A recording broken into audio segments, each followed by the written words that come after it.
Estamos de volta com o Band Cidade em uma preocupação para o agronegócio catarinense, a gripe aviária. A doença foi confirmada em 8 países da América do Sul. O estado, que é um dos grandes exportadores de carnes de aves, intensificou a fiscalização para evitar que o vírus da doença chegue até aqui. Santa Catarina exporta carne de aves para mais de 120 países. O controle e monitoramento dos animais faz parte das ações intensificadas pela Secretaria de Agricultura e Pesca do Estado desde julho do ano passado. Mas agora, a atenção com aviários precisou ser redobrada, depois que 8 países da América do Sul registraram casos de gripe aviária em animais silvestres. Nos últimos meses, foram relatados oficialmente focos dessa doença nos países da América do Sul. Nunca essa doença, a influenza aviária de alta patogenicidade, esteve tão próxima do Brasil. Tivemos focos registrados no Peru, na Bolívia, no Chile, na Argentina, no Uruguai. E a gente sabe que o país, nosso país faz divisa com a Argentina e com o Uruguai, é muito próximo. E todos esses casos também vale ressaltar que foram diagnosticados em aves silvestres. Santa Catarina é o segundo maior produtor e exportador de carne de aves do país, ficando atrás apenas do Paraná. Por isso, o estado tem responsabilidade em prevenção e monitoramento dos mais de 5 mil avicultores espalhados pelas regiões oeste e meio-oeste catarinense. O foco de controle agora são os grandes aviários. Santa Catarina pode ser um dos estados mais impactados economicamente caso o vírus entre no país. Agora, a Secretaria aposta no trabalho de prevenção, mas precisa da colaboração dos grandes produtores que devem fazer as denúncias caso percebam qualquer sinal da doença. Uma questão que a gente considera muito importante é a questão da comunicação, A gente chama de notificação de qualquer tipo de suspeita. E isso aumentou desde que a gente começou a falar mais sobre o tema. E o médico veterinário vai lá, faz o atendimento em até 12 horas e procede com a coleta ou não de material, depende da sua avaliação de risco, dos critérios que ele vai considerar para a enfermidade que é a influenza aviária. Pois é, só para você ter uma ideia da importância da carne de aves para a pauta de exportações de Santa Catarina, as vendas do produto para o exterior aumentaram 9,4% em janeiro deste ano, comparadas com as de janeiro do ano passado. Foram mais de 95 mil toneladas vendidas para o exterior, o equivalente a 23% do total exportado pelo Brasil. O faturamento chegou a 211 milhões e 400 mil dólares. Uma alta de 10,4% frente a janeiro de 2022. Os principais destinos da carne de aves catarinense foram China, Japão, Arábia Saudita, Holanda e Emirados Árabes Unidos. A Receita Federal divulgou hoje as regras para a declaração do Imposto de Renda de 2023. O prazo para acertar as contas com o leão já havia sido anunciado e foi ampliado. A Receita Federal espera receber neste ano cerca de 39 milhões e meio de declarações do imposto de renda. Estão obrigados a declarar trabalhadores que receberam rendimentos tributáveis no ano passado superiores a R$ 28.559,70 ou que ganharam mais de R$ 40 mil em rendimentos isentos, não tributáveis ou tributados na fonte, entre outros critérios. O prazo de entrega da declaração começa no dia 15 de março e termina em 31 de maio. Quem perder o prazo vai pagar multa que varia de R$ 165,24 a até 20% do imposto devido. Para este ano, uma das opções para facilitar o acerto com o leão é o uso da declaração pré-preenchida, disponível no site gov.br. A Receita anunciou que neste ano vai priorizar o pagamento de restituições de contribuintes que optaram pela declaração pré-preenchida ou que escolheram receber a restituição via Pix. Moradores de São João do Itaperiú, cidade do norte do estado, viveram momentos de terror após a ocorrência de uma microexplosão, segundo a Defesa Civil. O fenômeno atmosférico foi responsável por chuva forte e por ventos de mais de 75 km por hora. O dia foi de contabilizar os prejuízos, limpeza e trabalho de reconstrução para muitos moradores da cidade de São João do Itaperiú, norte de Santa Catarina. A cidade foi atingida na tarde de domingo por uma forte tempestade e rajadas de ventos que chegaram aos 120 km por hora. O que se vê por toda a cidade são casas destelhadas, comércios com estruturas danificadas e vários postes de energia danificados. A cidade ficou sem energia por horas e até mesmo a cobertura de uma igreja não resistiu e foi totalmente destruída com a força dos ventos. Essa igreja, no centro da cidade, foi uma das mais atingidas pelo forte vendaval de domingo. Horas antes, teve uma missa aqui neste local. Agora, no lugar dos fiéis, o que a gente consegue ver é o rastro da destruição. A força do vento que levou todo o telhado da igreja e agora o que resta para a comunidade é reconstruir este local. O meu sentimento é uma dor muito grande, uma dor imensa no coração, né? Ao saber que uma igreja centenária, né? Quantas e quantas pessoas passaram por aqui, quantas pessoas adoraram Jesus, rezaram missas e vinha uma tempestade dessa e levar em segundos, né? O trabalho de um século. A estrada SC 415, que dá acesso à cidade, foi afetada por uma queda de árvores em diversos pontos em um trecho. A área rural do município também acumula prejuízos. Parte da cobertura deste posto de combustível veio abaixo com o vento muito intenso, o que causou medo em funcionários que estavam aqui no momento do temporal. Foi questão assim de segundos. Em menos de 5 minutos ela fez toda essa... e deu todo esse prejuízo. A Prefeitura Municipal de São João do Itaperiú decretou situação de emergência e os prejuízos ainda estão sendo contabilizados. Foram mobilizados servidores municipais e agentes da Defesa Civil para atender às ocorrências que não deixou feridos com gravidades e mortes. Estamos cuidando das pessoas agora, a Defesa Civil com kit, nós estamos indo nas casas e tal, mas nós temos que cuidar posteriormente dos nossos agricultores, que perderam tudo e leva um ano aproximadamente para começar a recuperação. A tempestade ocorreu após uma tarde de muito calor. Estações meteorológicas indicaram máximas de 35 graus na região na tarde de domingo. A Defesa Civil de Santa Catarina ainda confirmou que o temporal foi provocado por um fenômeno conhecido como microexplosão. É um fenômeno que já aconteceu no estado, mas acho que é a terceira vez que acontece. A microexplosão é um acúmulo de água numa nuvem, né? E ela não suporta, ela solta, ela desce. Então nessa descida ela cria uma velocidade, né, que chegou a 75 km por hora. Ela encontra uma base sólida, então ela cria a explosão e ela dissipa. Então essa dissipação é que vai não tem estrutura que resista a essa força que vai acontecer com esse deslocamento de vento ou de ar. E por falar no tempo, uma área de alta pressão no sul do estado, associada a uma baixa pressão na faixa litorânea entre São Paulo e Santa Catarina, esses dois sistemas vão influenciar o tempo amanhã em todo o estado. A previsão agora para você no Band Cidade.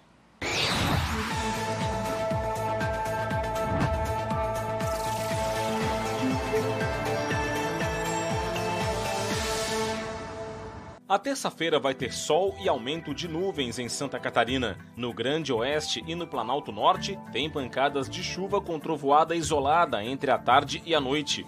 As temperaturas entram em elevação ao longo do dia. Na capital, mínima de 19, máxima de 28 graus. Em Joinville, variação entre 20 e 31. Em Lages, mínima de 15, máxima de 26. E em Chapecó, mínima de 17 e máxima de 29 graus.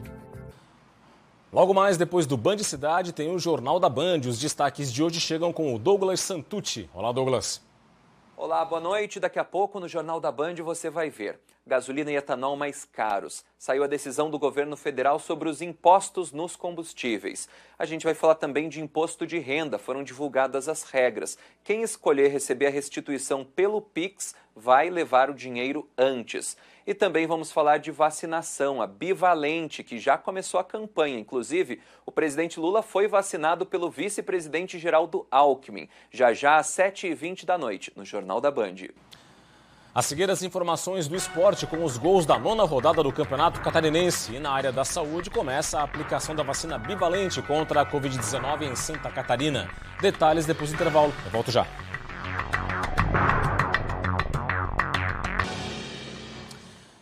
Muito bem, nós estamos de volta com o Band Cidade para falar das obras de duplicação na rua Antônio Edu Vieira, no bairro Pantanal, que é uma das mais importantes de Florianópolis. O repórter Ronaldo Penido mostra agora como estão os trabalhos e também a percepção de moradores e comerciantes sobre a obra. Máquinas na pista e operários em ação. Essa tem sido a realidade dos moradores e motoristas que passam pela via. A rua Deputado Antônio Edu Vieira, no bairro Pantanal, se transformou em um verdadeiro canteiro de obras. Quem vive ou trabalha na região reclama que os transtornos são muitos. Barulho das máquinas, poeira e falta d'água. O Eduardo conta que após as obras, o movimento de clientes na barbearia em que trabalha diminuiu. Está dando bastante, diminuindo, né, a questão do nosso movimento, né? Justamente barulho, fumaça, muita poeira, né? Questão do pessoal ter que atravessar para o outro lado da rua. O problema também é percebido pelos moradores e demais comerciantes do bairro, que temem que o comércio da região seja prejudicado, mesmo após a finalização dos trabalhos. Se ficar o sistema binário, que eles estão falando que vai ficar, eu acredito que para nós, comerciantes, vai prejudicar um pouquinho também. Não vai ser tão bom. O movimento caiu bastante, as pessoas têm que ir dando a volta na rua de baixo, estacionamento que estacionava ali acabou também, fica muito difícil o local para estacionar. Apesar dos transtornos, a obra era uma reivindicação antiga dos moradores do bairro, que sofrem diariamente com congestionamento. A maioria acredita que vai melhorar a questão da mobilidade. Segundo a prefeitura, as obras devem ficar prontas até o final de março. O seu Virgílio mora no bairro há anos e acredita que a obra vai melhorar a questão do trânsito, além de impulsionar a valorização imobiliária. Além da valorização dos nossos apartamentos, os prédios vão valorizar por causa da duplicação. A gente quer que se fique logo pronto para que o trânsito tenha fluxo. No início do mês, a Prefeitura da capital liberou a nova faixa de acesso, sentido Córrego Grande até o trecho da Eletrosul. Já os motoristas que trafegam no sentido oposto continuam usando a pista antiga. Os operários da Prefeitura estão trocando a tubulação em alguns trechos. Um novo piso de asfalto está sendo colocado. Para os estudantes da Universidade Federal de Santa Catarina, um dos problemas da obra é a falta de sinalização. No início, eles até tinham a sinalização, haviam pessoas que mostravam que estava tendo a obra, avisavam os carros que poderiam passar e não, mas agora já não tem mais nada. Eles simplesmente ligam as máquinas e fica a Deus dará, os carros que passam, os carros não passam. Antes de ontem, inclusive, eles trancaram aqui a rua e de volta ninguém avisou nada. A gente ficou extremamente na mão porque a gente não conseguia entrar em casa e nem sair de casa e tem dificultado muito. Começou hoje a ser aplicada a vacina bivalente contra o coronavírus. A repórter Júlia Matos foi conferir.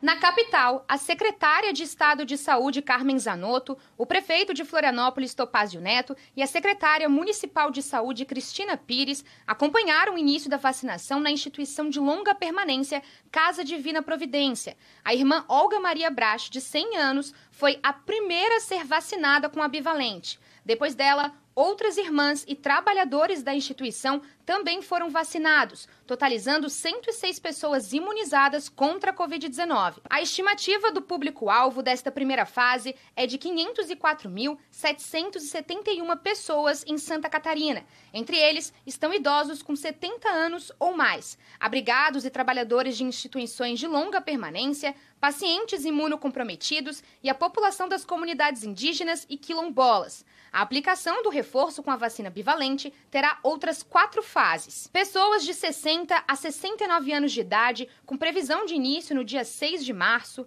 gestantes e puérperas com previsão de início no dia 20 de março, trabalhadores da saúde no dia 17 de abril e pessoas com deficiência permanente com 12 anos ou mais, população privada de liberdade, adolescentes cumprindo medida socioeducativa e funcionários do sistema de liberdade no dia 17 de abril. Todos os nossos 295 municípios do estado de Santa Catarina já receberam a vacina. A Secretaria de Estado da Saúde, através das nossas equipes, já fizeram todo o esquema de distribuição. Agora é muito importante que a gente chegue a cada uma das instituições de longa permanência, que a gente chegue aos nossos idosos, que é o público-alvo desta primeira etapa. Além de fazer parte de um dos grupos prioritários para receber a dose de reforço com a vacina Pfizer bivalente, é imprescindível que a pessoa tenha 12 anos ou mais, tenha se vacinado com pelo menos 2 doses da vacina monovalente e tenha tomado a última dose há pelo menos 4 meses. E agora no Band Cidade você confere as notícias do esporte de hoje.